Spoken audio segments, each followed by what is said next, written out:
Christmas. Hello, everyone, and welcome to Box, the exciting show where we open a box and decide if the box rocks or if it's a box full of rocks. I don't know if this is going to be a good episode.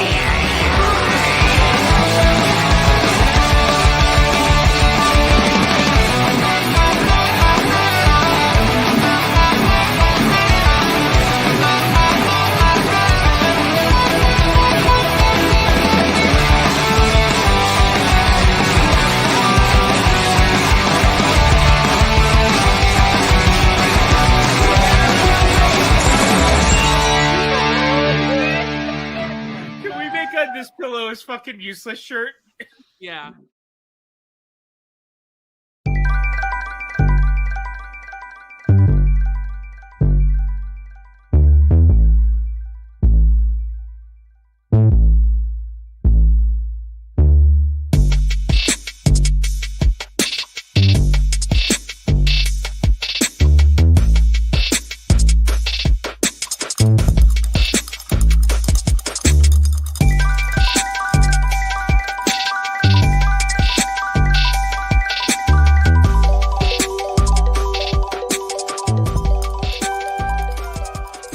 Damn good, though.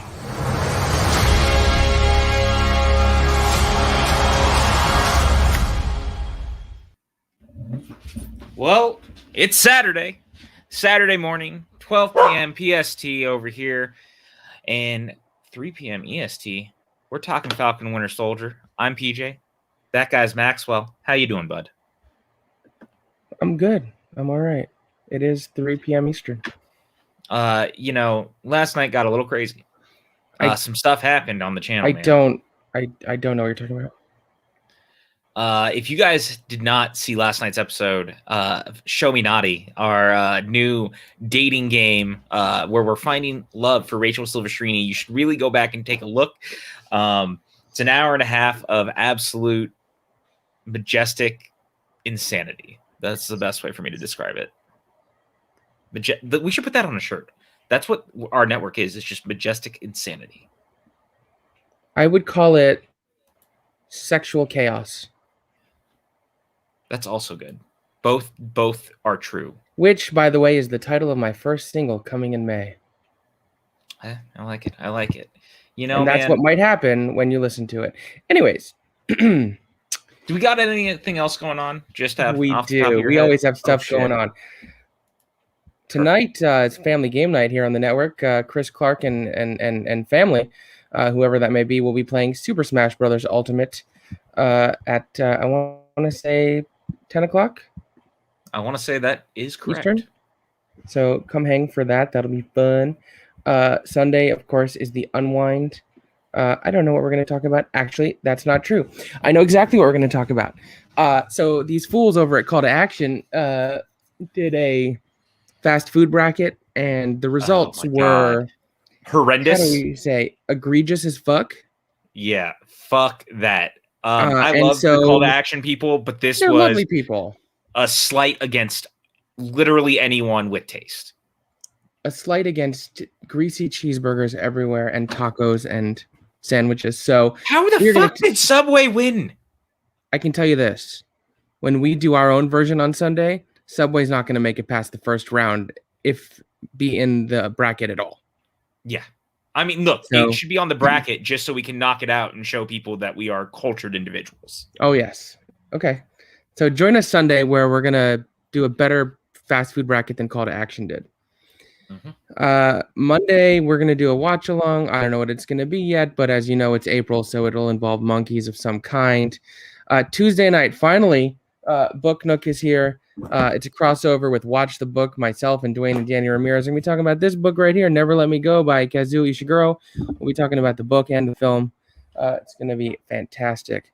Wednesday, Suddenly Soundtracks is returning with another episode of Off the Record. This time they're talking about Master of Puppets by Metallica. This was a special patron request by Mike K, great friend of the show. Thank you for your support, Mike K. Can't wait to talk about it. Great, great album. And speaking of patrons, we do have a Patreon. Check it out. See if there's a tier that's right for you. And as always, Huge thanks to all our patrons, our executive producers, Brandy Parker, Brandon Buckingham, and Ricardo Franco. Our gold producers, Sean Wingblade and Mike Kay, and our producers, Anton Putra, Beth Harris, Chris Pokernoy, Ferris Muthana, who is single-handedly responsible for Subway winning that bracket. Yeah. So while I will continue you, to accept Ferris. your money, Ferris, go fuck yourself. Jeff Alterman, Jake Berlin, Molly Damon, Patricia Carrillo, Stephen White, Kale the Youth Critic, and Tyler Birch. We would not be here without you. You help us keep the proverbial lights on. We love you. We love all of you. But we're here to talk about Falcon and the Winter Soldier. And readers, it is not just PJ and I. Why don't you go ahead and introduce some of our guests, PJ? Well, look, the first person here is someone that, look, he's just one of the coolest people in this space. I love this man so much. The time and effort he puts into all things that he does is second to none. And I think that the world is a better place with him in it. His name is Dwayne. Hi, Dwayne. Hello. What's up, Hi, buddy? everyone. How are you, Dwayne? I'm doing well. This was a fantastic episode. It was. I can't wait to get into this conversation. This is like the 5th conversation I've had about it over the past 2 days. I think this is single-handedly maybe in the top 10 hours of anything the MCU has ever done. Like, single-handedly. I think this is the best thing Disney's ever done. And I also have a hard time arguing with that. And we will get into why. Yeah. There's so much to unpack. We also have... Speaking of unpacking, this is a man there we go. whose bags I would love to unpack, who has a lot of stuff worth unpacking, who has a beard that doesn't quit. He also has a hammock that looks very comfortable. I learned that today. I've also heard through the grapevine that his cheese is particularly handsome. This is true. I've heard the same thing. His name is Eric. Well, hello there. Hello. How's everyone doing? Doing well. We're happy to have you.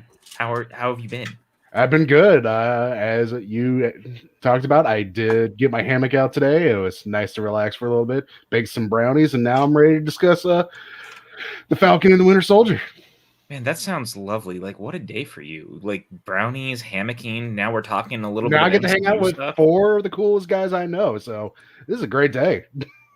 Well, that's they true, because this... special brownies. No, they are should milk be. chocolate, unless you know. I mean, that's kind of special. Yeah. Speaking of 4 guys that we know, this next guy is also definitely a guy. Just like in Scott Pilgrim versus the World, is that girl a guy? Yes. Her name is Amber. Yay! Hi, Amber. Her internet is doing real great right now, and she's just looking pixelated. No, I'm really excited about brownies. We were talking about brownies. Yes. Always. If I restart my computer in the middle of this, I'll just be like, I'm back. Fuck everything. Brownies, though? I was hearing brownies. I'm loving the lag. Was there a show we needed to talk about? Let's just talk about the brownies. She's clearly still talking. and her lips were moving. It was like a bad dub of the martial arts movies I grew up loving as a child. Is there anything special about your brownies? Made with love. I mean, you have a lot of love to give, so that I think true. that's a fair assessment. All right, well, let's get into it, man. I We got a lot to say. enjoy another kind of brownies. Same.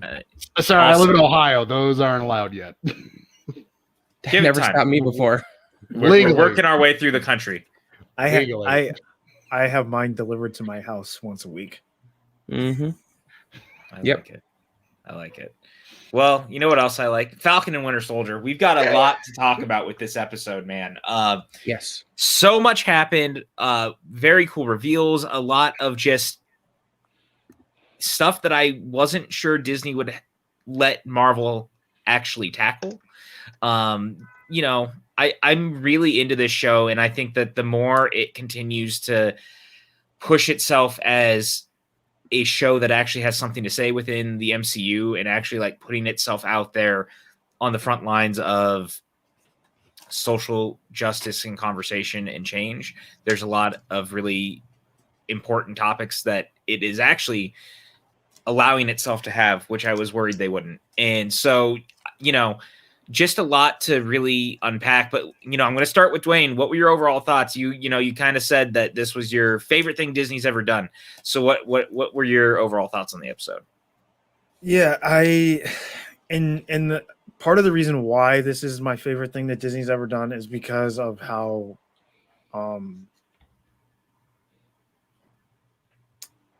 what's the relevant it is, and I think how relevant it'll be probably until the end of time. Unlike a lot of the things that Disney has done in the past, that some things just don't age well. This will always have a place in the conversation. It also was a step forward for me as Disney. Like, a problem that I've had with Disney is how much they try to gloss over some of the things in the past of the history of their company, of the company as a whole. They just try to, act like it doesn't exist, which I don't think is the right move. Because when you forget that type of evil exists in the world, it makes people more susceptible to it in the future. You have to remember that stuff exists. While also not making money off the thing that you're pretending doesn't exist, which is a whole other conversation entirely. Like I'm gonna bring something up. The Song of the South, right? Mm-hmm. Yep. Is a big one. Disney likes to pretend never happened, right? People are like, oh, Disney's more progressive than when Song of the South came out. It's not the same company. I just want to let people know Song of the South was still being shown in theaters well into the 1980s. Mm-hmm. Disney didn't change their tune like in the 70s and the 60s. No. It's a very recent change for Disney to, be this more more socially conscious company. And even then, they're still not that socially conscious, as we saw with the Gina Carano situation, which they still haven't really addressed. They still haven't really addressed that whole situation. But to see them do this to in arguably what is their biggest franchise that they own, put this at the forefront of the story.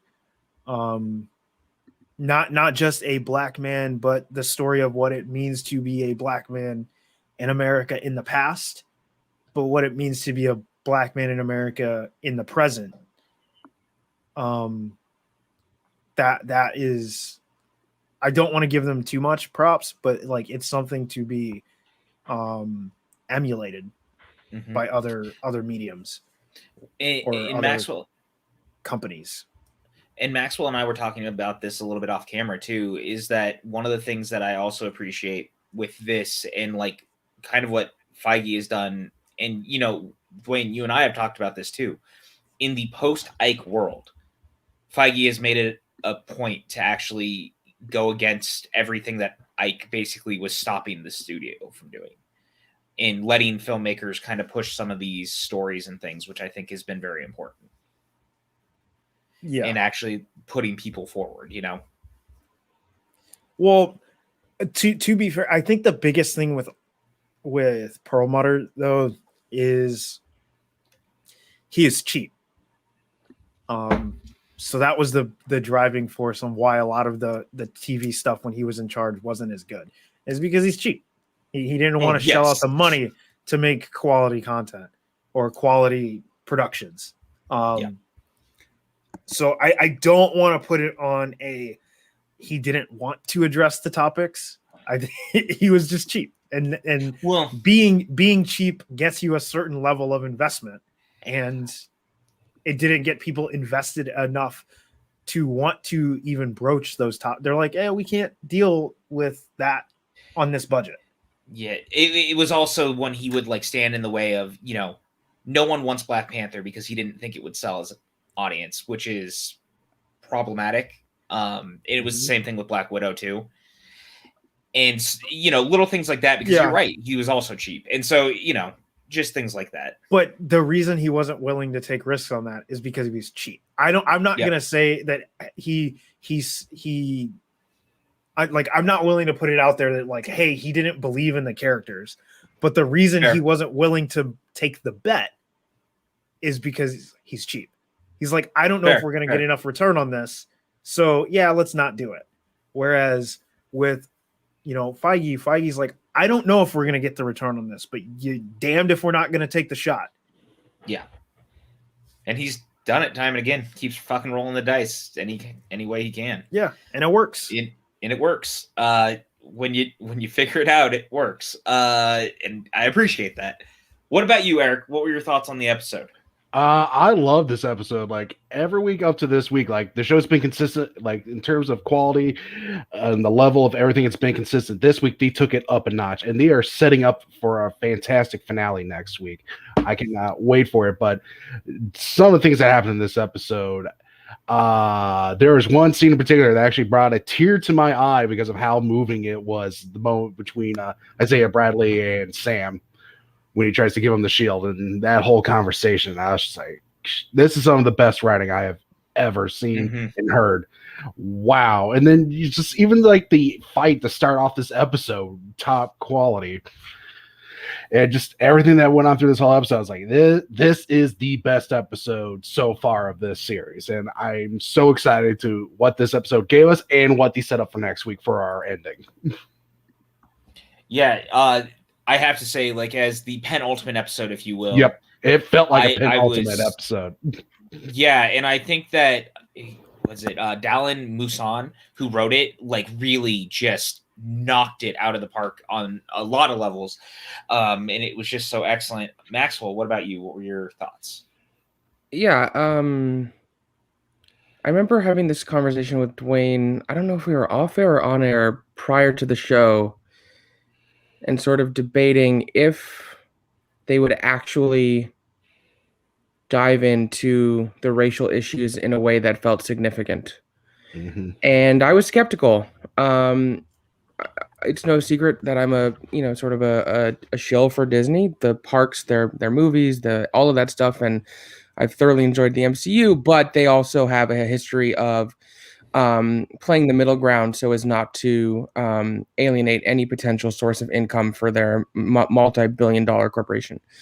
I have enjoyed this series up until now. It has been fun. There's been good action, some nice evolution of characters that we had seen that I thought were able to grow into what the characters always could be. This was the first episode where I felt it all, and Amber's back, it all clicked together in a way that not only felt poignant, but justified the existence of the series. This is not just a riff on a buddy cop espionage drama. This is a serious work of social and racial exploration in modern America, with also the added benefit of using the character of Isaiah to have a lens into the past and show how the reality is, as much as we like to kid ourselves into thinking things have changed, they really haven't. The wounds are as deep and prevalent as they've ever been. The perceptions and biases, whether conscious or unconscious, and the microaggressions happen on a daily, near constant basis. And I think it helps that Sam is a character who we've seen in many movies, who we have an affection towards, who we've seen, kick ass with Steve Rogers and the Avengers, and now to see him facing his identity and place as a Black man in America, and whether or not he can or wants to be Captain America, to take the mantle of the shield and everything that encompasses, and all of the pain that this country has caused Black and BIPOC people over the last forever, is a real accomplished piece of work to weave into what is also a comic book TV show. So yeah, it's safe to say I was super, super impressed with what they pulled off in this episode. And finally, Amber, what were your thoughts on the episode? So I definitely think I'm going to echo a lot of what Maxwell said. At first, when the series first started, I was not as impressed with it as I was WandaVision, because I am very much into the cosmic. I love all of the magic, and I love the idea of Nexus beings. I've always been obsessed with Scarlet Witch and Phoenix. But then as I went on, I got a degree in political science. I'm a huge political science student, and I started to really enjoy the feeling of the political thriller. But then bringing the commentary, the dichotomy that they brought into it, makes me have so much more love for everything that Kevin Feige and Marvel Studios is doing, because this is a discussion that needs to be had. And it's a discussion that is put on a plane where so many people can finally digest and understand it, rather than, disseminating it from the news, because the news media can be very bi-level and hyper-partisan on different ends. So seeing it in a language that translates to people in such a way to where they're actually hearing the message, rather than from a negative standpoint, but fully from this is the story. These are the stories that are going to help you understand this in their language, in the language of comic book TV. It's perfect. And I think what they're doing is not only revelatory, but it's going to change a lot of the medium, I hope, for what Marvel can do and what they already do. And it's fantastic. Like, there were some really great moments in this episode, and there were moments that just gave me chills, because they were either terrifying to me because it's real life, or they were revelatory because, it's just beautiful. Like, it is artistry. That episode was wonderful, and it was perfect. And it was exactly what I was hoping for, even when we were starting the series, and I was like, I'm not as excited about this. It's probably going to be procedural. Meh. So I'm astonished, and they can do no wrong, in my opinion. Continue on with what you're doing. DC, up your game. God damn, the Sip of tea right there. Yeah, Woo! Jesus Christ. I can't also argue with any of those points. Amber coming out swinging. Amber at bat. We got this. It's fine. All right. So as we, with the episode, I think one of the coolest things is, like, this episode picked, like, most of what we've seen so far, most of these episodes pretty much pick up where the last one left off. And we had to start with our new Captain America on the run after murdering a man in broad daylight. And we finally get the fight that we were kind of waiting to see, which was Falcon and Winter Soldier taking him on in a warehouse to get the shield back and kind of putting him in his place. What a cool action scene. What a cool opening. And it was like a good 10-minute before we even got to that opening title of Falcon and Winter Soldier. But what how did you guys feel about it? I thought it was very emotionally resonant. I thought it was very cool. It was kind of like we'd been waiting for this tipping point for it to finally happen. And I thought that this was actually handled in a really cool way. So, panel. I really liked it. I also like how it almost echoes the fight that Bucky and Steve had against Iron Man in Civil War, where it's Bucky teaming up with someone to fight someone else, but like you can almost see the similarities in those two fights. Oh yeah. I literally was just sitting there kind of like mouth open, just leaning like, what is happening? It was so good. And I mean, it was clear because they hadn't actually mentioned it yet. It was very, very clear that our good buddy John took the serum. Like, they alluded towards it, but they finally mentioned it later in this episode. But it was very clear from the way he was fighting. And then when he ripped the wings, I may have like gasped, because don't touch my man's wings. What the hell, fucker? Rude. Deleted scene shows Amber getting in there. Deleted scene shows me like, off the top rope, like full crossbody, like frog splash, die, motherfuckers. Don't touch the wings. Well, I had wondered how we were going to get to the new suit and the vibranium wings, and I mean that was just an easy way to do it. Like that was just a perfect place to make that move forward. Because I know a lot of people were like, "Oh, what is?" Because people don't read the comics. They're like, "What is Sam as Captain America going to look like?" Well, Sam never stops using the wings. Even as Captain America, he still has his wings. He never stops using them. So, everyone's like, "Oh, we want to know what's in the briefcase." We know what's in the briefcase. It's another set of wings. It's going to be the new suit with the star in the center. Like it's not some big mystery. Mhm.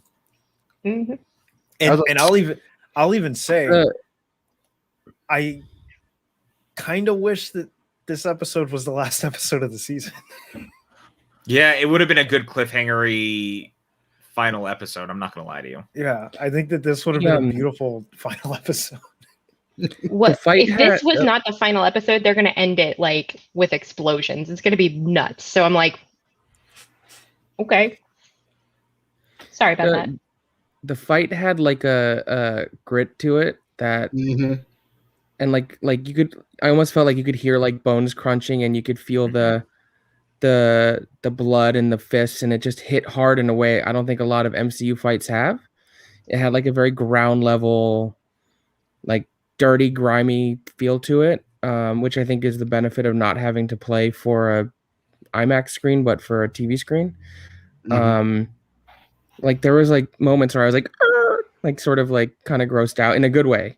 And then when the wings were snapped off, I was like, oh damn. But also now it sets up the other Falcon. Yep. Because he told him to keep the wings, and y'all better believe he's gonna be using them, if not in the finale, then if there's another season. Yeah, I was wondering how they were gonna get to that. And I was also really hoping that they didn't go down the road of he turns into a bird. Like in the comics? Yeah, like in the comics. I think that's a little too much for the MCU. And I say that knowing that yes, we have a talking tree and a talking raccoon, a talking cybernetic raccoon, but still, I think turning a human into a bird is a little too much for the MCU. I don't disagree. But I do think that he's going to show up in the last episode with. Well, I think it was in the first episode of the watercolor when we discussed. I know someone in here mentioned like, how are we going to get him? He's going to end up with those wings. We just weren't sure how. I think it was Sully who mentioned it. Yeah, Sully has a bit of a hard on for that character. You can quote me on that. I will. Get that on a t-shirt. Okay. Not everything has to be a t-shirt, y'all. It could be a mug. It could be a face mask. Yeah, face mask. Just like, would that be a good face mask? I've got a hard on for the new Falcon. Yes, actually, I think that's a great face mask. we should make sure Sully gets one, just because I feel like it's important. I mean, there's only one way to find out. By selling them? Is that what you're saying? I like where your head's at. Modeling them for on a show. One for every member of the team, and that way we can see how the reception goes. That's right. I'm not gonna lie to you guys. During that fight, when they finally grab Wyatt Russell and they're like pulling the shield off, and they finally get it, you can almost feel like kind of what Maxwell was saying, like the bones breaking in that moment of him losing the shield, and I audibly went, "Oh my god!" Like it was bone crunchingly awesome, and I think early on we kind of said that this was very reminiscent of Winter Soldier in that way, and it still feels that way. Like I think that this is some of the best action in the MCU since Winter Soldier. I think Civil War had good action as well, but I think that because that one was much more superhero-y, it was less grounded in the same way that this has been with Winter Soldier. I agree with that. Yeah, I would agree with that. I think so. So where would you like to go from here, guys? What should we? What direction would we like to go with what we'd like to talk about? Because there's so many ways we can Well, go. chronologically, the next scene is Riot Russell getting stripped of his title and then meeting a certain somebody. All right. So Look, I'm never sure if we're gonna chronologically actually talk about things on this channel. Let's talk about Wyatt Russell for a minute here. Yes. I've always enjoyed him. I'm a big fan of Overlord. I think he's hilarious in 22 Jump Street. I love Everybody Wants Some. He was on that TV show Lodge 49. Yep. Is that right? Is that what it's called? He was so good in that. Super talented actor. He is extraordinary in this episode. And it is a very tough role to play. Very difficult stuff that he has to do here. And I bought every second of it. And he scared me. Like, his rage and his pain is terrifying.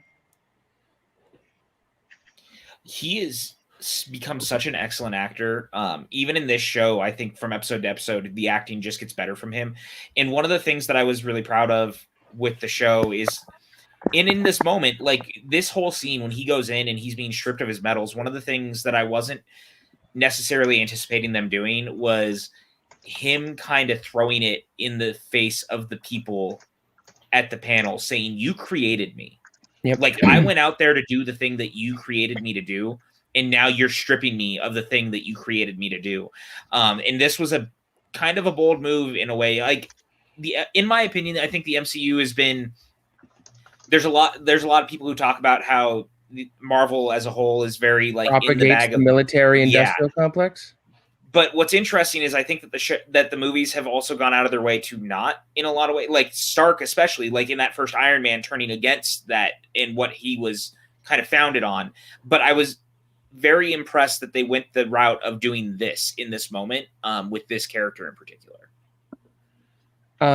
Yeah, his entire speech in the courtroom was sort of a stunning bit of acting, but also when you really stop to consider the ramifications of it throughout the entire annals of the MCU, it is pretty poignant stuff. And I just also want to say, you can't ignore the fact that Wyatt Russell is Kurt Russell's son. And when your father is an icon like that, there's always going to be expectations. There's going to be accusations of nepotism. Wyatt Russell continues to prove that none of that matters. He is a hugely accomplished performer who I think is going to continue to excel and have such a great career. And anything his father he can do. But I also think he might even have more versatility than his dad did. Can agree with that. I'm really excited to see what he does next. And I think this is not the only MCU thing we're going to see him in. Let's sort of pivot here a little bit to a little cameo that happened and where I think, and PJ and I were talking about this, might be happening. So after the scene in the courtroom where this ex-Captain America schmuck was removed of his medals and his shield, who shows up but President Selena Meyer. So when it was the shot of the heels clicking on the floor, I was like, okay, they had to have got some pretty incredible actress for them to have this sort of a reveal or introduction. In a million years, if you would ask me to make a list of people who I thought that might be, it would never have been Julia Louis-Dreyfus. And yet, when the camera panned up and that's who it was, I was astounded. Like, what a smart, clever, brilliant piece of casting for this role, and for a character who it's safe to say is going to be a fairly major part of the MCU going forward. Huge, yep. I think, and PJ, if you want to take this too, I think she's going to assemble the Thunderbolts. Yeah, I mean, that's where my mind has been at. I think that because a lot of her introduction to me, what felt very reminiscent of Fury's introduction in Iron Man, was very telling that the first person she would go to was Wyatt Russell's character. And one of the things that I liked a lot in it was it's very clear to me that we're going in a direction where we've all talked about since the Raft was created and William Hurt came back, that the Thunderbolts was very likely a real thing that we could be doing. On one side, we've also seen the MCU building towards the Young Avengers, right? And now on the other, we're seeing the Thunderbolts, which is like the anti-Avengers in a very interesting way. And with her ties to Fury's past, assuming that we're going off the comic books, and her ties to Secret Invasion, also if we're going off the comic books, and just her personality leads me to believe that she's probably working with Thunderbolt Ross to create the Thunderbolts, which is why it's so interesting, because I think the idea of the anti-Avengers existing, sorry, not to cut you off, Maxwell. No, is okay. a big thing. I think we had mentioned this earlier on. We don't know exactly where Ross is right now, but might he be the president? That's what my guess is that he could be the president, which would make things way more interesting with him creating, or at least Secretary of State. He was Secretary of Defense last we saw him in Infinity Wars. Right. So I'm gonna jump in here just to give a little bit of context for the character, because there's a few pieces that have kind of been glossed over. I don't think that if she assembles a team, it's not going to be the Thunderbolts. I think it'll be their predecessor, the Dark Avengers. Okay. Essentially, the Dark Avengers eventually becomes the Thunderbolts when Thunderbolt Ross becomes Red Hulk. But it's the origins are the same team, and they're not necessarily the anti-Avengers. I would liken them more to like the Suicide Squad of the MCU. They are the good guys, but they do those missions that the Avengers are like, yeah, we're not touching that, and they do it in a way that the Avengers wouldn't do it. But that being said, the Contessa's origins are originally as a contemporary of Nick Fury, which is why people are wondering, why did they get an older actress to portray the Contessa? That's why, because her origins were as an agent of S.H.I.E.L.D. as a contemporary of Nick Fury. So we're looking at someone who is Nick Fury's equal in the tradecraft of Spidem. So we need someone who is age appropriate to have been around as long as Samuel L. Jackson and his Nick Fury. Then, while working undercover as an agent of S.H.I.E.L.D., she takes on the identity of Madam Hydra. Yes. So we may be looking at who is going to be taking over control of Madripoor, because at one point Madam Hydra was in control of Madripoor post Power Broker, Power Vacuum, for lack of a better term. And then moving even further forward, we eventually learn that the entire time she was a Russian sleeper agent that was trained in the exact same school as who? What's coming next in the MCU? Ooh, pick me. I know. Eric, do you know? Black Widow. Black Widow. In fact, she was supposed to debut in the Black Widow movie, not in this. So interesting. And I think that amongst the other parts of the show that were changed in the reshoots, I think that this scene was changed. I think that this scene still existed in the original version of the show, but I do think that it was scaled back a little bit because we haven't received the introduction to the character already. So they scaled it back to just be an introduction. And I think that she probably played a larger role in the show overall. Because we do know they made a few changes because of the way the release schedule shifted due to the pandemic. So that, as well as the real world. For Right. a lot of people who may not know, there was a pandemic element to the original story of the show. I think that Mama Danya and a lot of the things that we're going to be going on with the displaced people in under the ward of the GRC, I think that there was going to be a pandemic story in there. Mm-hmm. And I think that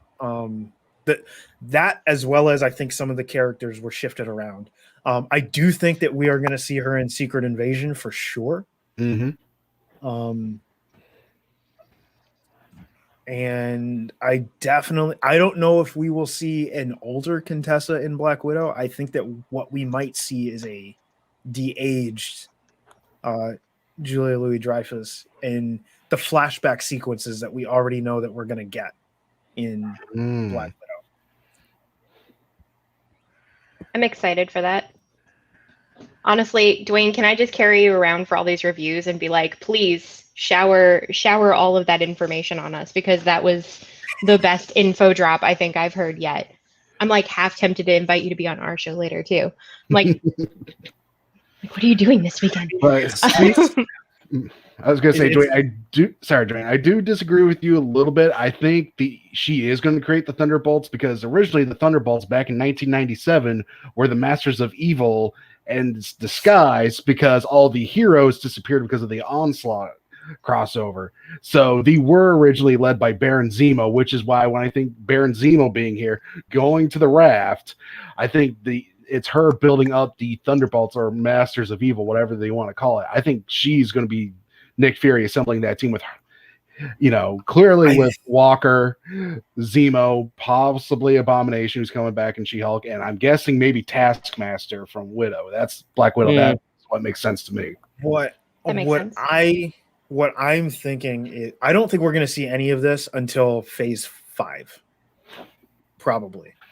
Like Phase 5. I think Phase 5 will move into Avengers versus Dark Avengers type. And I'm gonna be in my mid-40s and still watching this shit, huh? Is there anything wrong with that? Yeah, I'm failing to see the issue here. What I think we're going to see a lot over the next.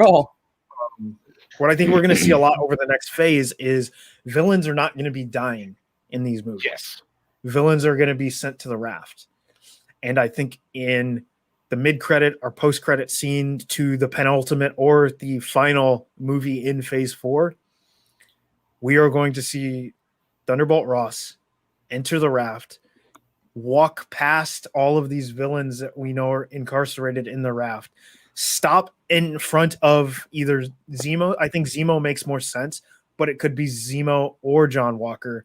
And I think he's going to parallel Nick Fury's speech and say, there was an idea, an initiative, if you will.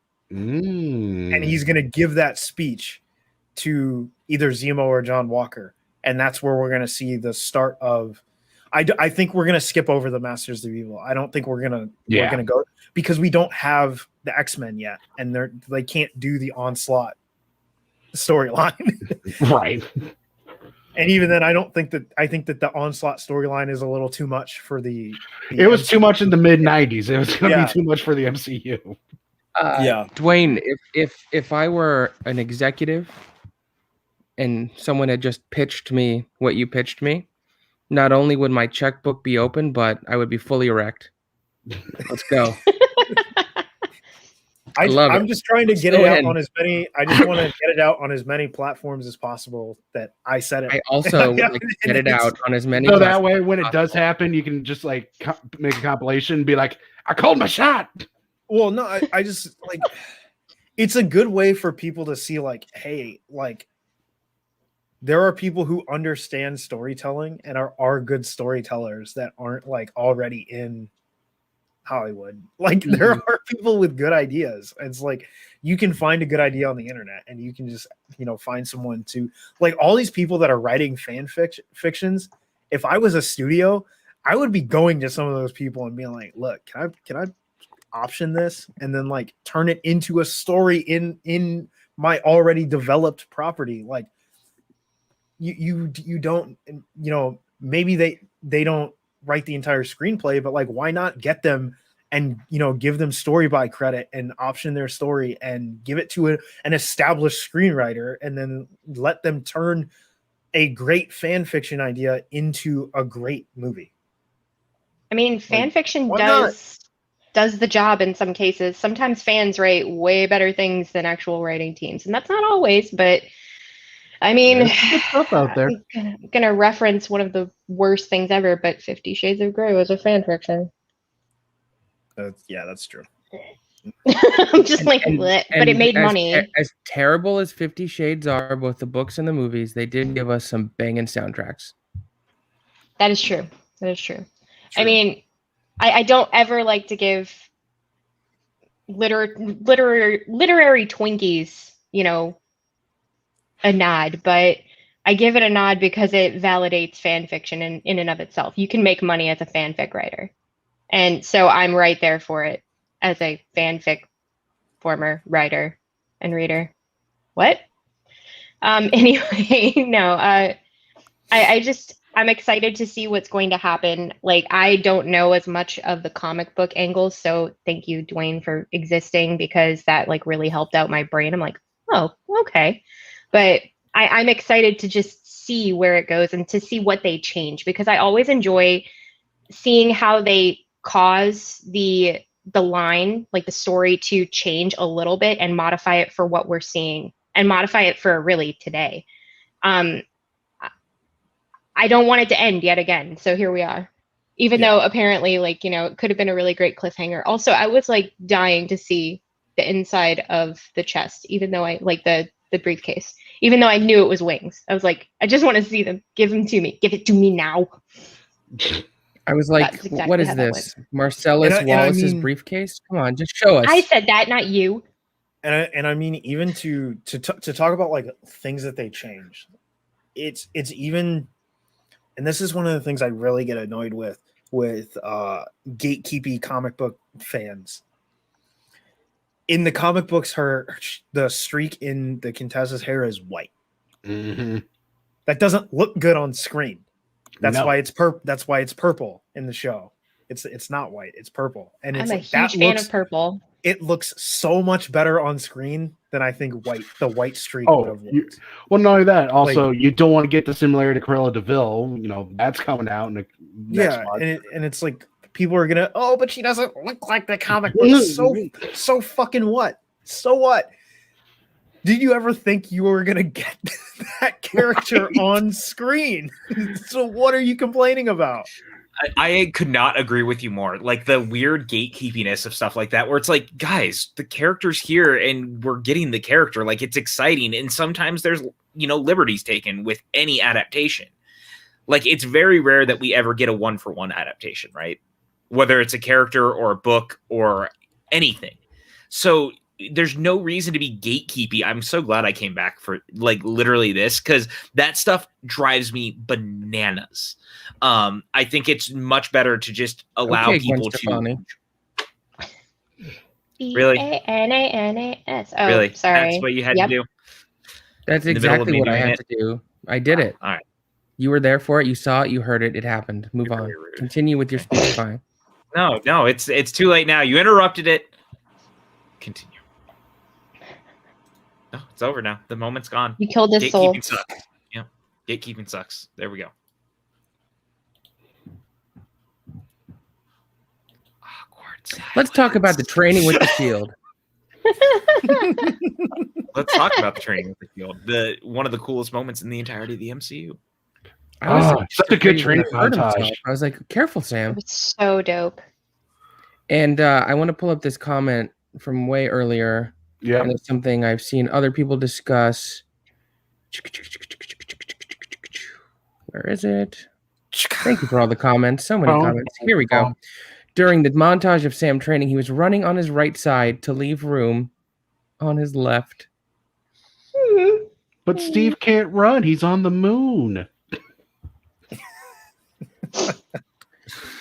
I mean, it's small, subtle.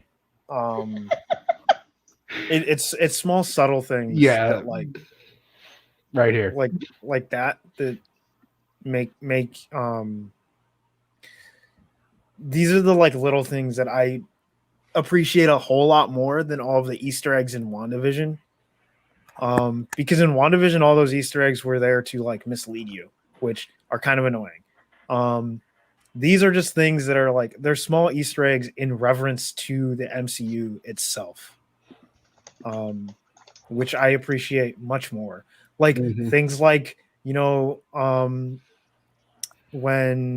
Jimmy Woo masters the card trick, like that. Those are small Easter eggs that are in reverence to the MCU. That those are the ones that I like. I don't like ones that are put into the show to like try to be used as foreshadowing, but they're not really foreshadowing. They're just there to mislead the audience. Because that's how we end up with like everything's Mephisto. Yeah, that's how we end up with stuff like that. I don't want to talk about that.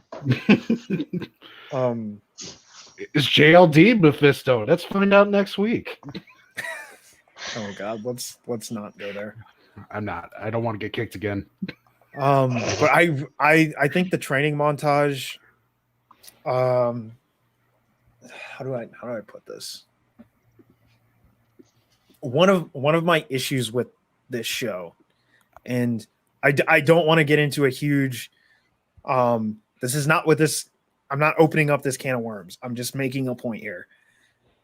One of my issues with the show being released week to week is none of the episodes have felt self-contained enough to be released week to week.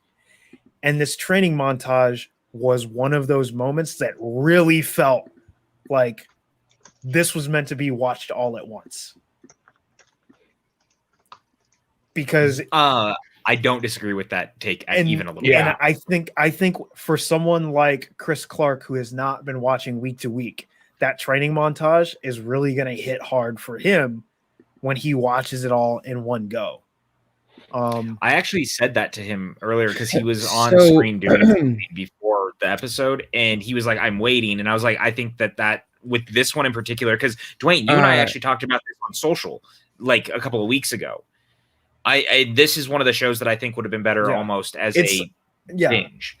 I just want to. I don't think it's a one size fits all. And how you release a show. It has to serve the story. I actually agree. The way this particular show has been written, they feel less like standalone episodes and more like one larger story. And that's actually something that I think a lot of streaming television has shifted to in the last decade. You know, when you look back at the 90s and cable, shows were very episodic. And then you had stuff like Lost and Battlestar come out, and we went more to serialized storytelling. And then you had Netflix with House of Cards and Orange is the New Black, where the episodes weren't even serialized or episodic. It was just chapters in a larger story, where it didn't necessarily have a complete beginning and middle and end in the way a traditional episode of TV would. WandaVision, I think, was written like television used to be written, where each episode had a beginning, a middle, a cliffhangery end, setting up for next week, and the waiting was fun. I feel the way the show is written, and it's totally valid way to do it, is more in the modern streaming television way, where I feel like if and when I go back and watch all 6 together, I will enjoy it more than I have been on a week-to-week basis, because I think it'll all play together better. Yeah. I think Disney did a perfect... It's a perfect example of how the same... And this is what I was trying to explain to people when I was saying the first 3 episodes of WandaVision would have been better served released together. Is they did a perfect example of a week there is no one size fits all release model. It has to serve the way you want the audience to digest the material, and the way it's supposed to like evoke the emotion in the audience. And I think that there are shows that actually are a perfect blend of both. Like I think if you look at a show like The Blacklist works perfect as a week-to-week release, and it works perfect as a binge show. Same with like Person of Interest. Yeah, I was going to say Person of Interest. Yes, both of those shows work. They're like a perfect blend, and not every show can be that though. So no, it's not a one size fits all. Person of Interest is so great. I love that show so much. It is. It's so good. If you guys have never seen it, you should really check out. Even if Jim Caviezel is a lunatic right wing piece of garbage. Yes, but that's what I want people to get away from is it's when they're talking about this. Oh, it should have been dropped all at once, or TV needs to go back to week. It's not a one size fits all. It has to serve the production. It's like you're 100% right. Like if you look at Stranger Things, there's a reason Stranger Things' drops always had made sense because it plays like a movie. Like you sit and binge it, right? Mm-hmm. Whereas WandaVision week to week, we have to have fun kind of talking about it and speculating in the same way like Lost. Lost would have never worked, I think, in the same way had it been dropped as a binge-worthy show. Like you had to be able to go week in and week out and let the mystery build and let yourself get lost in it. This is the kind of show where had it all been dropped, it would have worked better in a lot of ways because I think similar to Stranger Things, it feels like a movie. You want to get lost in it? Yes, correct. I want to get lost in I just want to make sure I heard what I thought I heard. Just checking. And for anyone who wants to like call BS on me, I went back and I rewatched WandaVision all in one go. Me too. Same. And it didn't have the same punch that it did when you watch it in one go. I had a different reaction, but I also love it like way too much. But you're correct. It's a serial series. Like the first 3 episodes, like you said, can tie together. They're perfect release together. Then once you get to the 4th episode, you start getting this overarching, you start seeing what's outside. So you start kind of breaking out of it. And then it feels more serial. But watching it, I got a different feel, but I think that's probably because I was so immersed in it. But I see your point and agree with what you're saying. I think this is more, Falcon and the Winter Soldier is more designed to be a one shot of, 6 episodes where you just watch the whole thing in perpetuity and just go. I agree with you. I'm really glad we're all on the same page on this, to be honest with you. Just makes sense. So with that, page 394, by the way, just in case the readers at home we're trying to catch up to us. Okay, perfect. So we've talked about Contessa. We've talked about Wyatt. I think we really got to move into what I think is like the best part of this episode. We talked about the training montage, but we got to talk about Isaiah. And we've got to talk about this entire sequence. And I really, if you're okay with this, Dwayne, I'd like you to lead off on it because I think there's no better person to talk about this scene than you. I mean, I've talked about this scene so much over the past 2 days. I think that the best thing to do and the best conversations I've had about this is more for everyone who's not Black to ask questions about the scene, and then I can just kind of answer them as me as a Black viewer. Because for everyone who doesn't know, the writer's room of this show is Black. Mm-hmm. These conversations that Isaiah and Sam have, and then Sam has in his community, are all conversations that I think every Black person in America has had. So I'm watching this with a different set of eyes than the 3 of you are. I was just on Schmo Me the Money earlier, and when we talked about this, like they just kind of asked questions about like how it, like how it felt as a white viewer watching it, and then I kind of just gave a comparison of how it is for like a black viewer watching it. I think that leads to the best conversation. Instead of me just kind of rambling. No, that's fine. I just didn't know if you wanted to control because I didn't. To be honest, because I knew I was going to have you on, I hadn't watched you talk about it yet because I wanted to. No, and I mean that's totally fair. But I think that leads to a better conversation because then people can compare the two views instead of just, and then there's an understanding of, because I think that's and it'll be something I bring up after we talk about this scene. But there's a lack of understanding about how this show is viewed by people of different backgrounds. Sure. No, that totally makes sense. So one of the things I liked about this, and it was something that we even talked about the first time Isaiah appeared, was I think it really grappled with this idea, for me at least, that something we as a people continue to overlook is the way that we actually overlook Black history in America and Black significance in America. And it really kind of, this scene in particular, for me at least, sits in a way that is uncomfortable in a way that it needs to be for people who don't understand that what we have done over time. And like we've whitewashed history continually, or pretended that we have made amends when we haven't.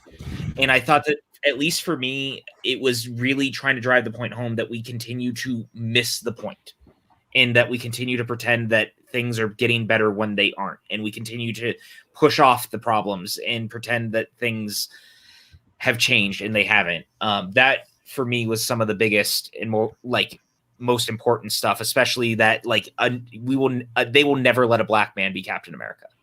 Like that line in particular, in the way that it's delivered, is strangely and strongly and profoundly heartbreaking and powerful. Well, as you say that, I think to some of the, for lack of a better term, hot takes that have come across the internet over the past, few days, and people saying that John Walker is the best part of this series. Why isn't Isaiah the best part of this series? I've said he's been the best part. I wholeheartedly think the most interesting part of this entire series is Isaiah Bradley. Yep. A lot of people don't understand the impact that Isaiah Bradley has within the Marvel Comics universe. So much to the point that he was a special guest at the wedding of T'Challa and Aurora. That is how important he is to the Black superheroes of this world. It's very telling, and it's exactly the point that he was trying to make, that so many people are so focused on John Walker and nobody is talking about him. When they should be. I exactly not agree with you more. It was interesting. I watched this episode twice yesterday, and the second time I watched it with my wife, and this is the first time she actually saw Isaiah Bradley. She's never watched episode 2. So she's meeting Isaiah Bradley for the first time in this episode, and she, my wife was just like awestruck. It's like, wait, did that just because he was Black? I was like, yes, because things that happened to him were because of that. And then when he says at the end of the episode, the no self-respecting Black man would be Captain America, she was like, that's the smartest thing I've heard come from an MCU property. Like, that's the smartest line of dialogue I've heard, because that was so well written and so well performed, delivered by Carl Lumpley when he said that. And that's what I felt like when he's talking about, what they did to him, having to declare him dead twice, more or less, and losing his wife, her being all the letters that she wrote he never got when he was in jail. Like, that broke me. And, and thinking everything that's happening right now, just these past 2 weeks, here in America. And it's just like, it's, I was a history major in college. And how many times do I have to scream into the void or bash my head against the wall? It's like, those who don't understand the past are doomed to repeat its mistakes. And we're Amen. still doing the same shit time and time again. And that's why I'm loving that, Isaiah Bradley's story, A, is being told, and B, people are being one way or another, they're getting a history lesson, if they want one or not. And that's what I appreciate the Falcon and Winter Soldier doing this. I agree. This is something, like I said, that I'm infatuated with, and I love. For me, it is something to think about, seeing socioeconomic status versus race and dichotomy of like politicized views, and seeing that played out in a medium that I love. Like I love the MCU, obviously, and I think one of the biggest things that kills me is that in this real world, in a world where we are affected by a pandemic, everything went off the rails over the last year, and in a good way, but still in a way that is not enough. We should have been questioning, we should have been fighting back against the dichotomy of white men in power. Sorry to the 3 white men in this room. No, we've had our time in the sun. We suck. We suck as human beings. There's no way around that. The difference is you understand and don't want to be part of that narrative. And that's where the line is drawn. That's where allyship is created. And I mean, it's not my place to fully comment on a lot of this, but from what I see, being a beneficiary of white privilege and being in this world, it's good to see people actually trying to stand up, but there's still not enough, because we are still standing against a society that has built those walls that you can barely get over based on, lack of platform or lack of ability to speak up, and like stigma against it. Like the power is all set up against people, and that's a really bad thing. And this series is taking that and attempting to strip it bare in the best way possible to start that narrative again. And it's terrifying, because it's a message that, it's an uncomfortable message for people who don't understand it. They don't understand how to relate to it. They don't understand how to pay attention to and question themselves, or have that, moment where they look at themselves and say, listen, I've been propagating this narrative. How do I stop? Or how do I try to better the world that I live in? And I think that this is finally opening up that dialogue in a way that can be comfortable for certain fans. It's not going to be comfortable for everybody, because we still have idiots out there saying, ugh, John Walker's the best guy ever. Ugh, ugh. Okay, you can take your like discount fucking Dollar Tree Captain America with like, his doinky little fucking shield, Captain Goddamn Doink over here, and like get rid of him. I just like, no. It's Sam deserves to be Captain America, and the line about there will never be a black Captain America like fucking hurt me. It like hurt me down to my soul, because race should not come into play in terms of anything, and yet it's everywhere, and we're still living in the 60s. It's just 2021. So yay. What I thought was so interesting in the scene when Isaiah was reflecting back upon his origin. This episode is called Truth, and you can see the juxtaposition of the truth between Steve and Isaiah, and they were both essentially afforded the same super serum powers, but how simply because of the difference of the color of their skin, what that truth became for them was so radically different. And when Isaiah was explaining about how the American government was basically experimenting on black men to figure this out and find the serum again, I couldn't help but think of the Nazis and their eugenics experiments. Yeah. Which obviously for me as a Jewish man hits in a certain way.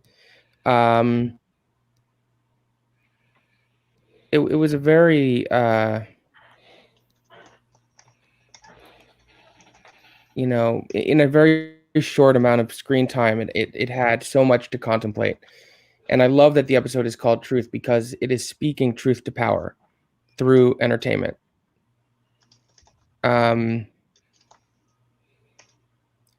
To contemplate what it's like to live a life where,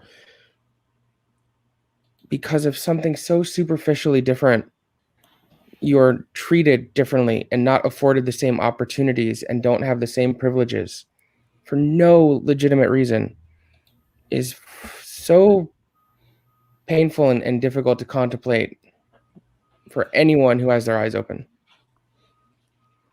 So, and for anyone who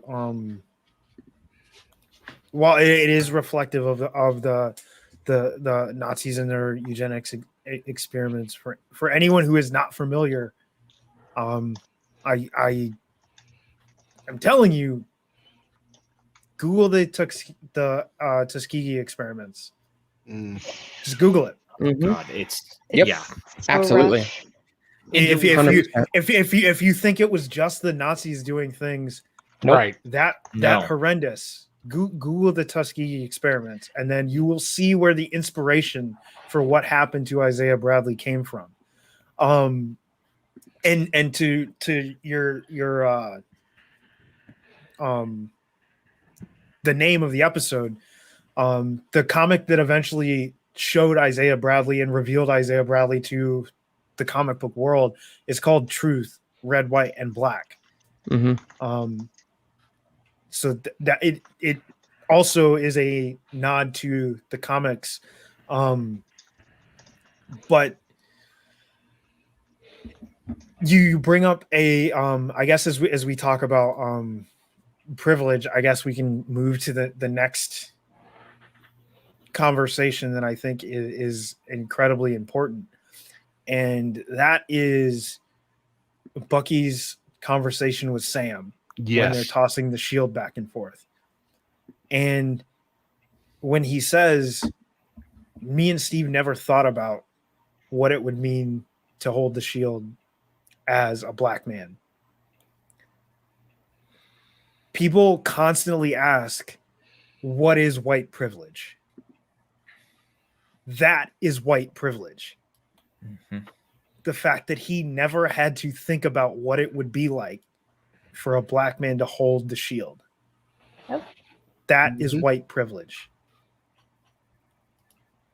And to put it so like poignantly in that sequence too, right? Where it's like, I'm so sorry that we never considered it, and like the weight of that, because obviously this goes back to the first episode or the second episode, I guess, when they were in the, in the scene where they're doing therapy, and he's like, you giving away the shield, it hurts me. And then him now finally realizing, I could never understand what you were feeling, because Sam even told him, he's like, you cannot understand why I had to do what I had to do. Just understand for me why I did it.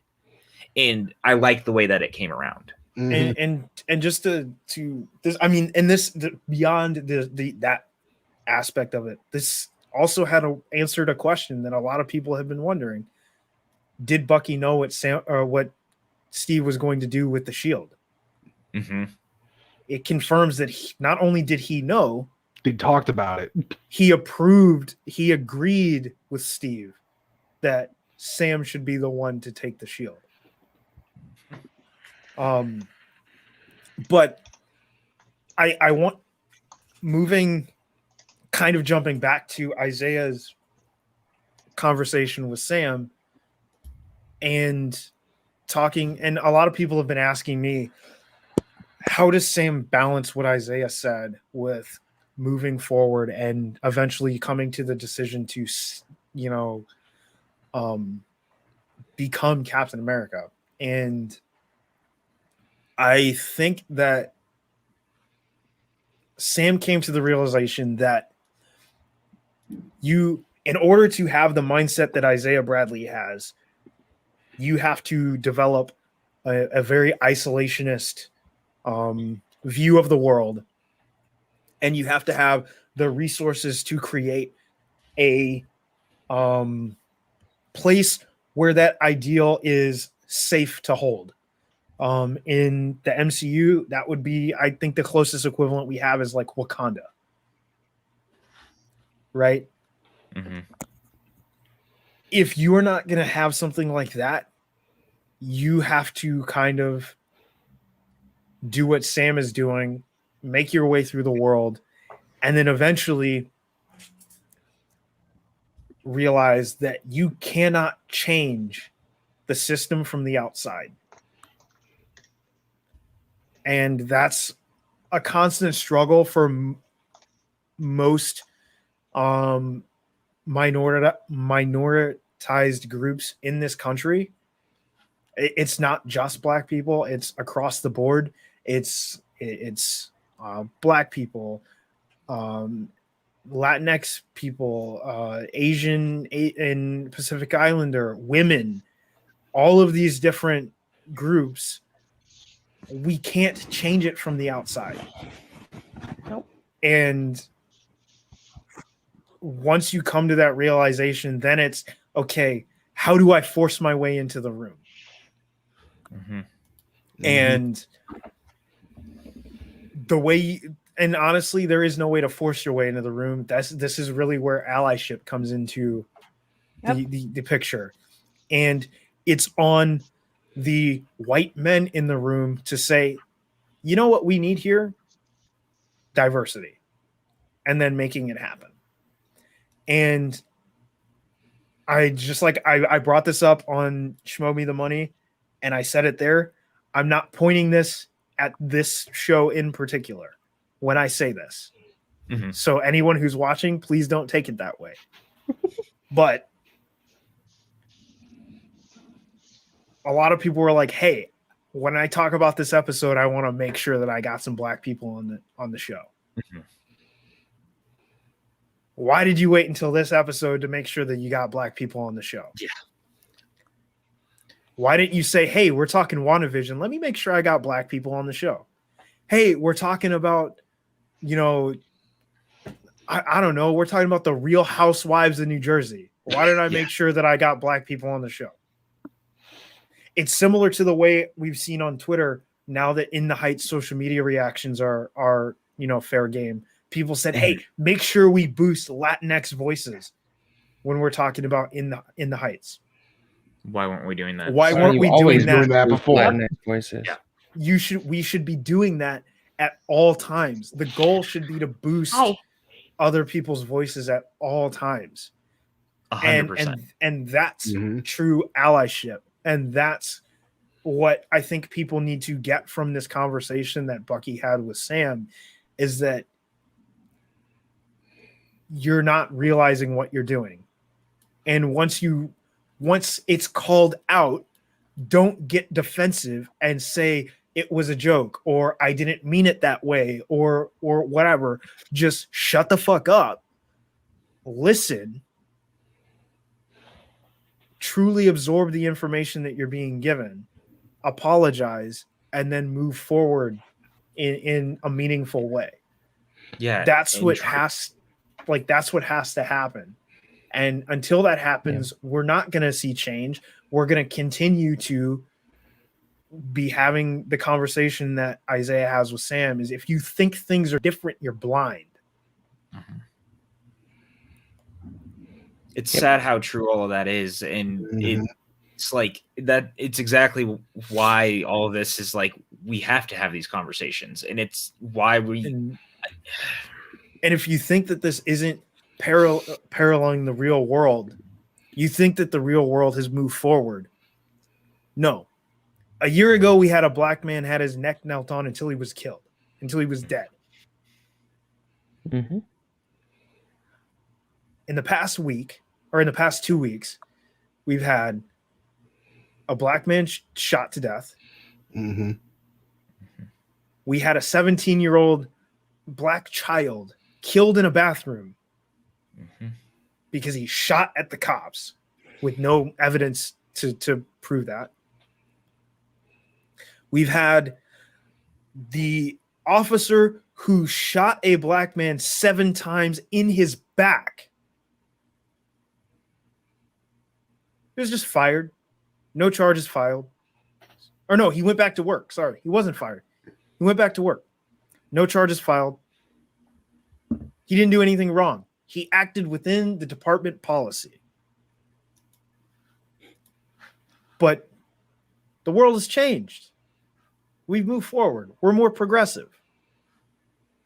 And the white shooters always seem to get brought in, no problem, right? Mm-hmm. You know, like it's if you do not see what is going on in the world, you gotta open your eyes. You have to. Yeah. And I don't mean to turn this into like this huge. No, it should be. Don't apologize. Like racial soapbox, but like it's the show is trying to have this conversation with you in language that you understand. Yep. It's trying to do it with superheroes in a way that it will be digestible to you, is their hope. Mm-hmm. Yeah. Because if we talk about it any other way, people shut down so quick or get defensive, like Dwayne just said. Like the people who don't listen, who are like, well, I was joking, or like they don't want to listen, they don't want to get better. So the show is trying to give it to you in a way that you hopefully will take in. But at the same time, Dwayne should never have to apologize for this. This is a conversation we should actively be having regardless. It shouldn't be on the show to spearhead it. And the fact that the show, I think I said this early on, is like, it's unfortunate that we have to have a show that's doing it, but I'm glad the show is trying to push these conversations that people are not willing to have, no matter how many times we are trying to have that conversation. I want to say in particular about the notion of, oh, well, I was just joking. I hate that. And I do too.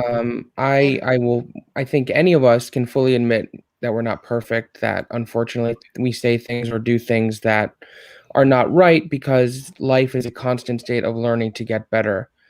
And I just wish people in general would be more open to recognizing, okay, I made a mistake. Let me address why that was the wrong choice and how I cannot make that mistake a second time, as opposed to getting defensive, as opposed to blaming a joke or sarcasm, as opposed to skirting responsibility.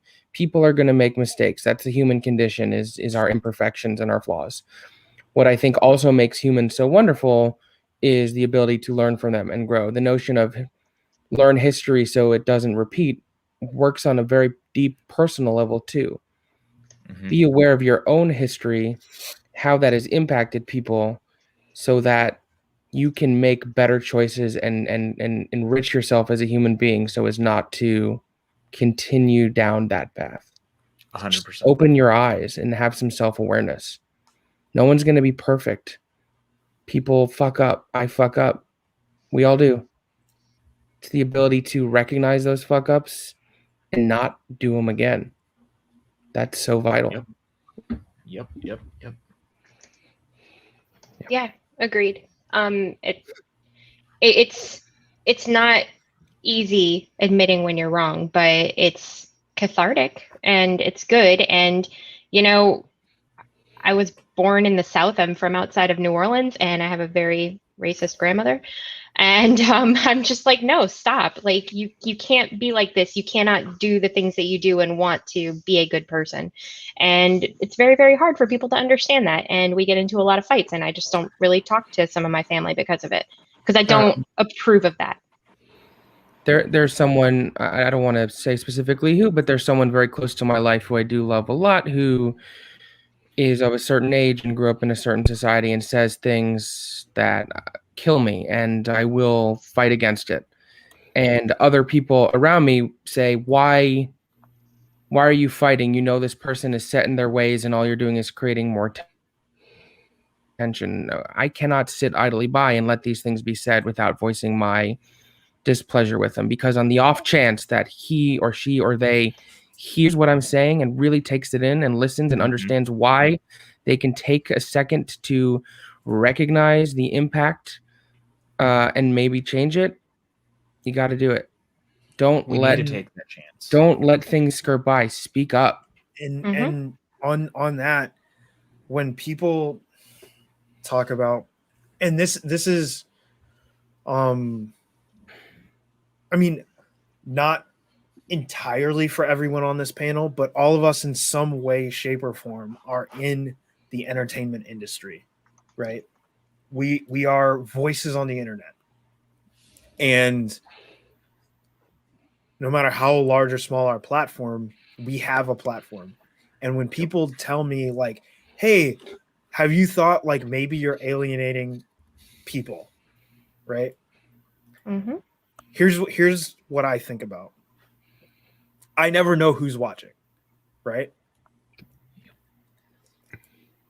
I see someone say something hurtful, incredibly, racist, transphobic, whatever. I say something to them. Maybe I don't change them. Maybe they don't listen. Maybe it doesn't reach them. But someone is watching that encounter. Someone is watching that exchange. And maybe it causes them to rethink what their mentality and what they've been feeling. Or maybe they see, hey, this is a safe place for me. I can be my true self. There's someone who has not come out yet or is holding on to a secret, and it gives them the courage to speak up and be their true self. That's why I do that. That's why I don't let that shit slide. I don't care who you are. If you say some shit like that, I'm going to say something to you. And if you've done it in a public forum, I'm going to correct you in a public forum, because people need to see that is not okay. Yep. Mm-hmm. Only when encountered with that information, with somebody saying that it's not okay, can people learn that it's not okay. You can't expect to learn without having that sort of confrontation. It's not easy, and it sucks. It sucks to be told that you've done something wrong or that you're not being a good person or an ally, but it needs to happen. So commendation, because it's really hard. I have Ray Fisher on my mind right now. Mm-hmm. And the sort of mantra that he's taken of accountability over entertainment. And I think there is a misconception, that in order to protect one's career or their success, that the best way to do that is to not speak up about what matters. The older I get, the more life I live, the more experiences I have, the more I vehemently disagree with that. My industry is predominantly Broadway. We've seen this week a reckoning surrounding Scott Rudin, which frankly was not a surprise to me. And I have not met him, but we have worked on the same projects. And so, I've had to reflect within myself about the fact that I would hear certain stories and sort of not say anything about it because I was scared to risk my position in those projects. But I'm done doing that.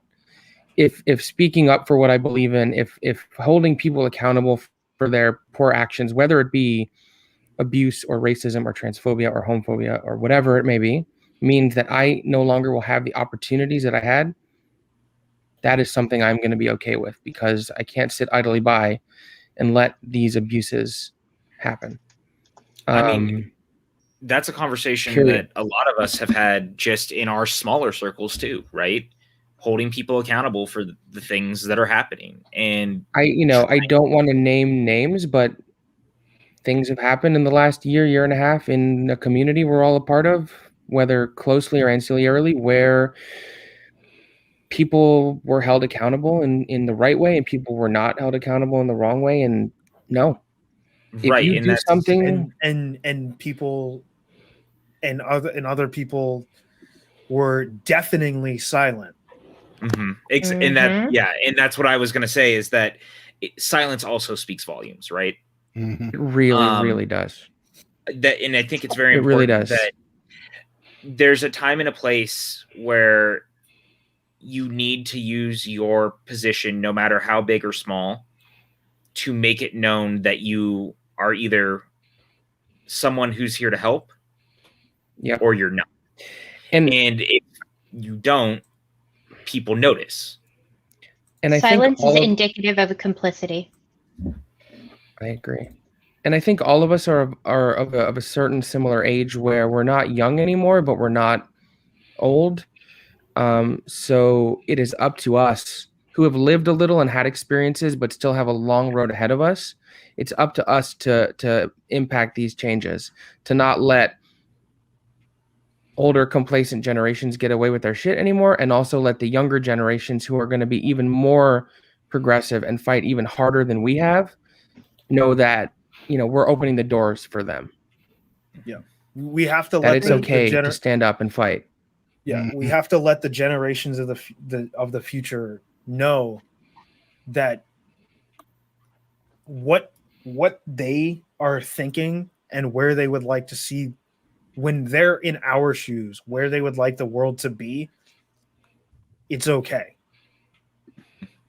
And we won't get it there in our lifetime. Nope. We won't. But their vision of the future is okay. The way people want the world to be, because they're comfortable, they're complacent, money, whatever. That's not the way the world should be. Correct. And we've got to fix it. Yeah. And I think that our generation is the weird, like, there's a lot of us who are fighting to try to help push the next generation to be able to be the vision of the world that is deserved and said and needed and believed in. And the problem is that the generations before us, the last couple, have also gotten in the minds of people, and it's poisoned those minds, and it's set us on that's why we ended up where we did the last 4 years and even before that. But there's definitely a generational gap, but that generational gap is also unfortunately infiltrated the other parts of our generation, and we have to be able to move past that to make the change we need. The notion of, well, we've always done it a certain way, so just let them keep doing it that way is not good enough. Correct. It's not. Nope. And they say you can't teach an old dog new tricks. Fuck that. Mm-hmm. I'm going to keep trying. Absolutely. I mean, I think another problem that feeds into it is the capitalist mindset.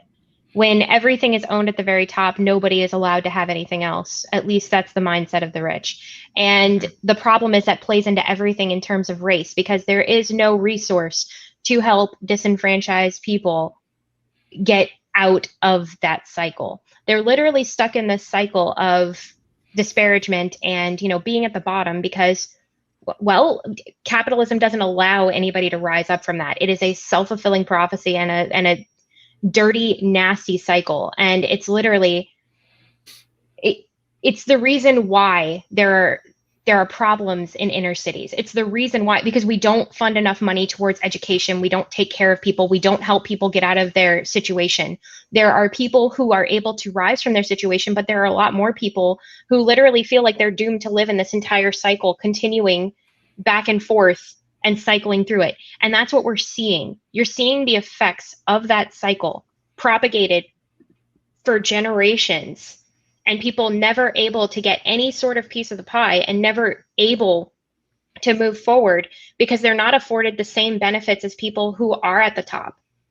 And when you're not afforded those benefits, people view you as less. That's one of the biggest pieces of propagated racism, because you look at people and you assume that because they have no money and because they have no education, they are therefore lesser than you.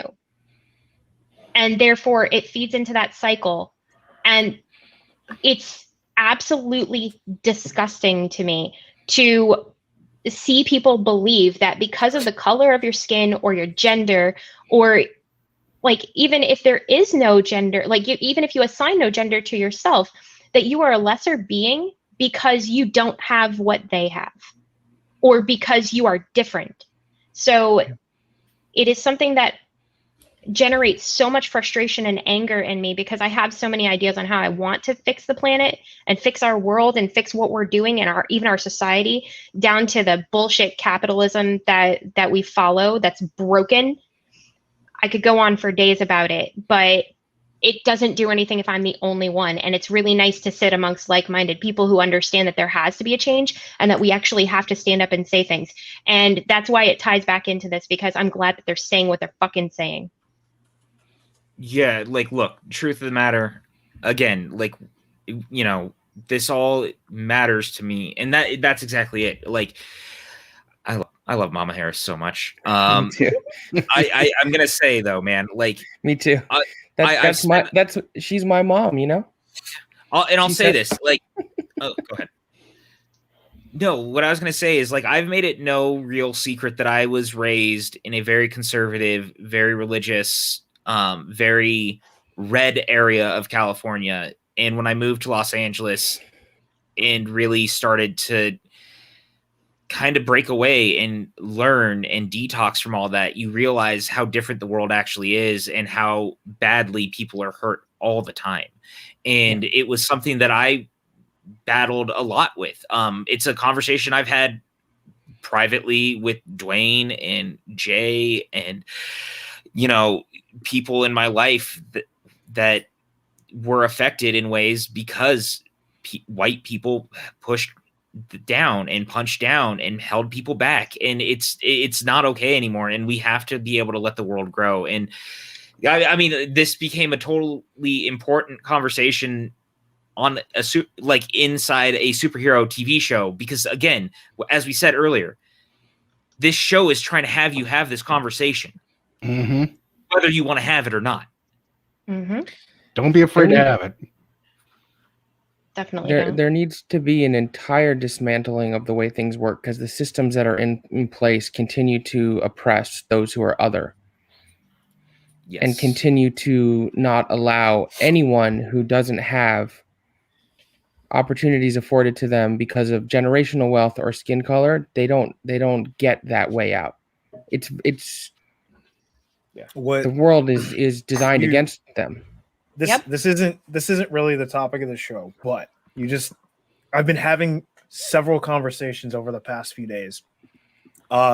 Similar to, we were talking about it a little bit before the show started. Generational wealth, right? We can create generational wealth now. But the problem is, for I think all of us in our generation, we were taught a certain way to become successful, right?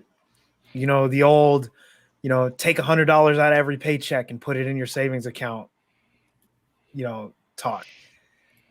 Because that worked for our parents. That doesn't really work in today's generation. Interest rates on savings accounts are not the same as they were back then. Credit didn't exist.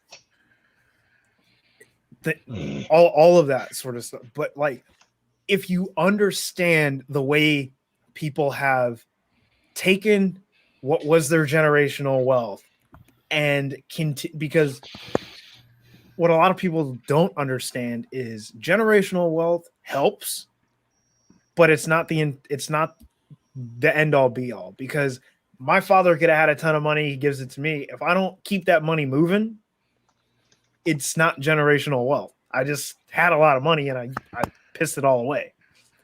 You got to understand what rich people are doing with their money.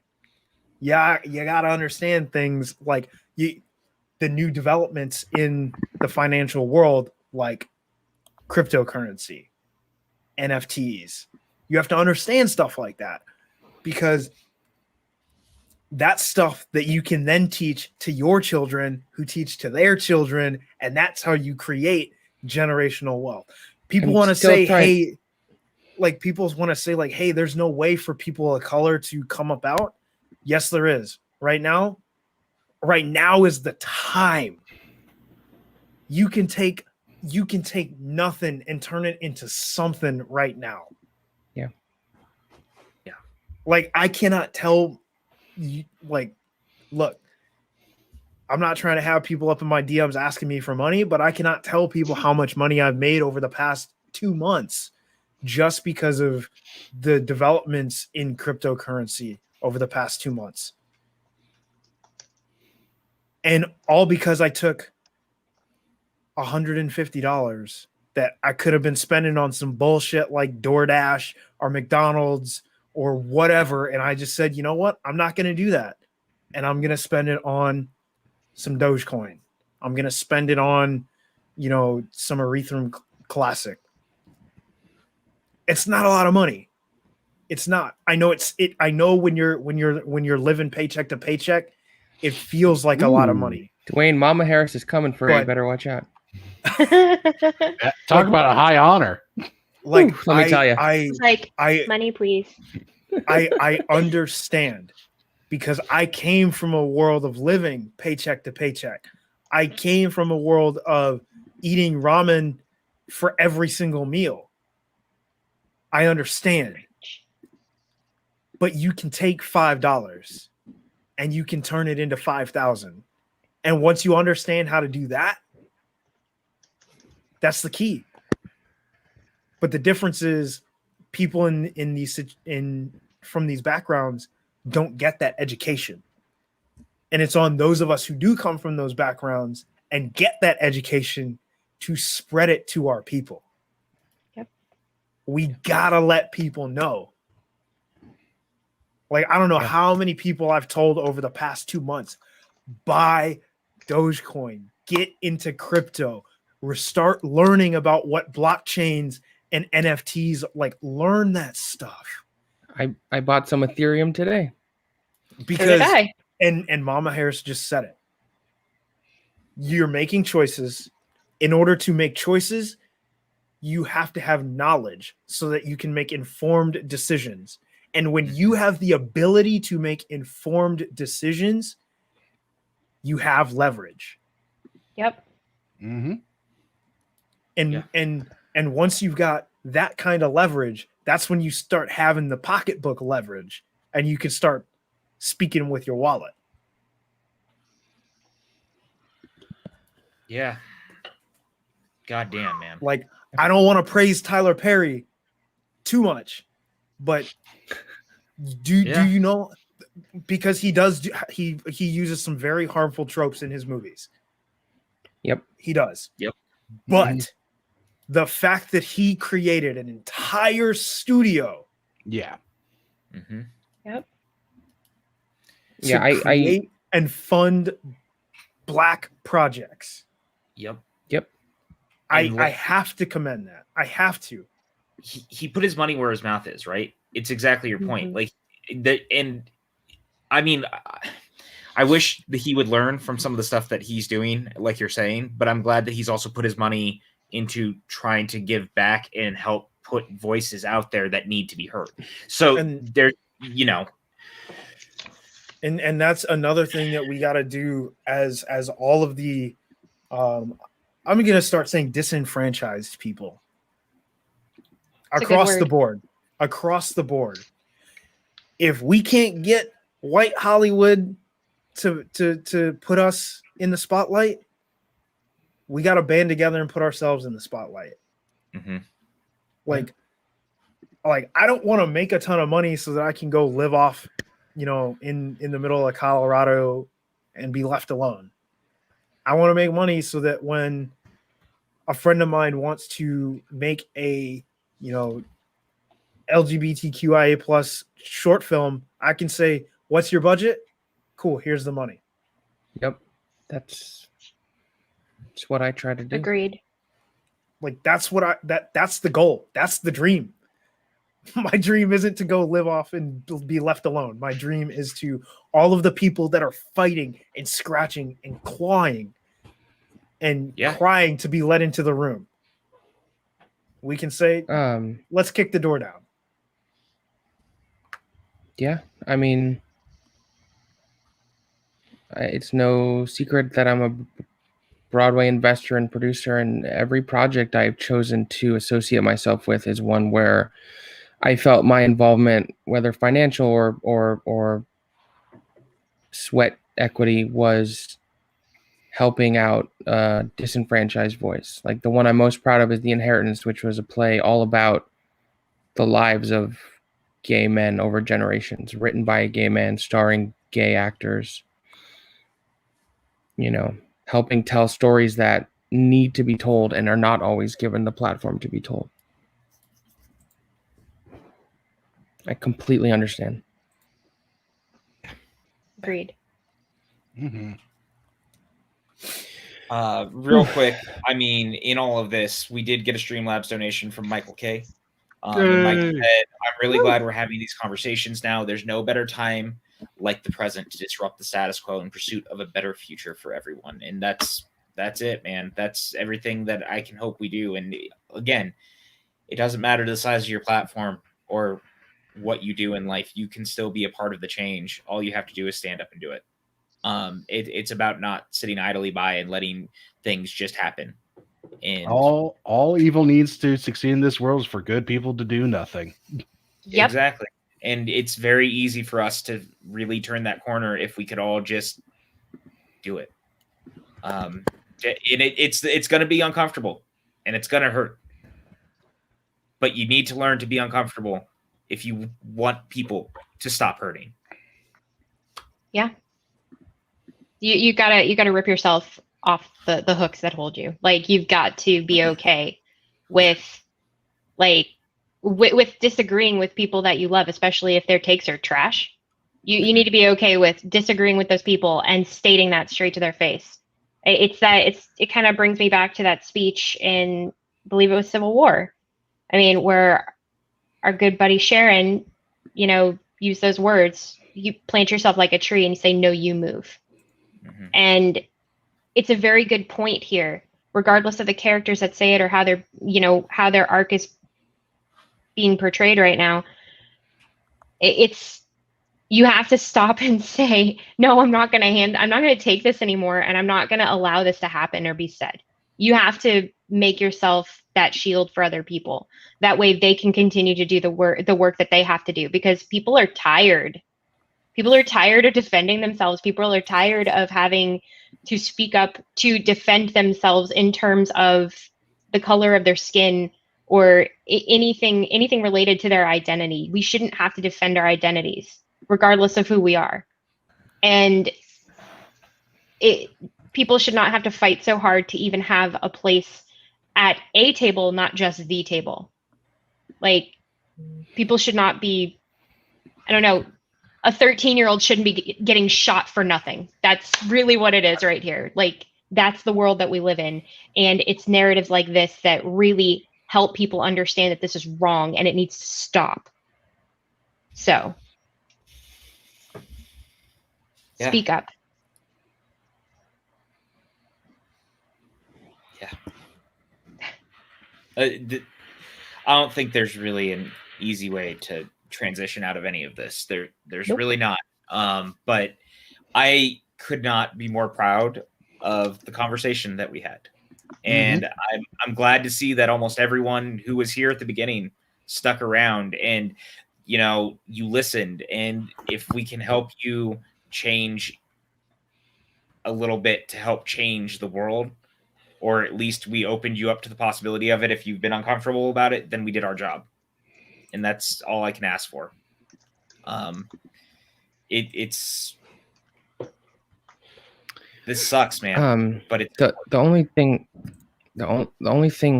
I can think to end on is have the conversations. Mm-hmm. Be open to having the conversations. Don't just live your life with complacency and apathy. Ask questions, try to do better, and have the conversations. It is acceptably okay for you to be wrong today, listen tomorrow, and learn the next day. That is okay. Exactly. Because so many people are so afraid to admit when they're wrong. Yeah. Sorry. No, I was gonna say, I think that it's something that even I like. It sucks to be wrong. Don't get me wrong. But it's okay to admit when you're wrong. And it's okay to learn from your mistakes. And I think that there's almost a stigma of learning from mistakes, which I find also weird. Be aware that you can fail and get hurt and be wrong and be okay with learning that you were wrong and made a mistake and failed and be better. There's nothing wrong with that. Yeah, that's it. That's really it. Yeah. All right. I love all of you on here, especially. Thank you for Dwayne for having these conversations and like putting yourself out there. I can't say enough. I've learned so much from you in our years of friendship already, and you have continually made me better and pushed me to be better. So thank you. You're too kind. This is one of the best 2 hours I've spent on camera. Well, hour and a half, because my computer decided it was like, nope. And then I had to go put my initials in concrete. So that happened.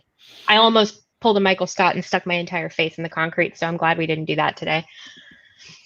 That's how to diffuse a conversation. But yeah, I love you guys. You guys are great. Thank you for including me in all of this.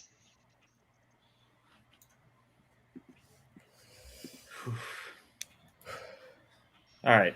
I don't think there's a better way to do this. So you guys know where to find all of us. You know what we have going on. Yep. We're just going to get out of here.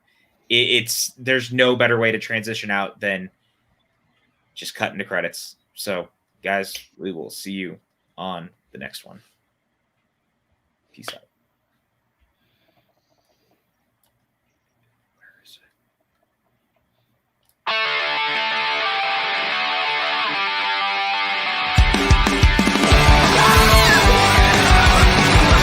This pillow is fucking useless. Hello, everyone, and welcome to Box, the exciting show where we open a box and decide if the box rocks or if it's a box full of rocks. I don't know if this is going to be a good episode.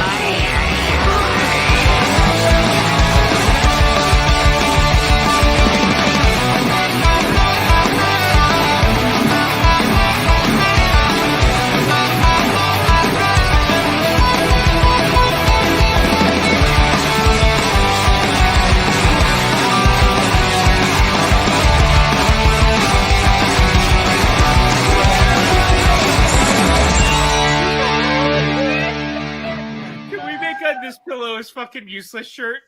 Yeah.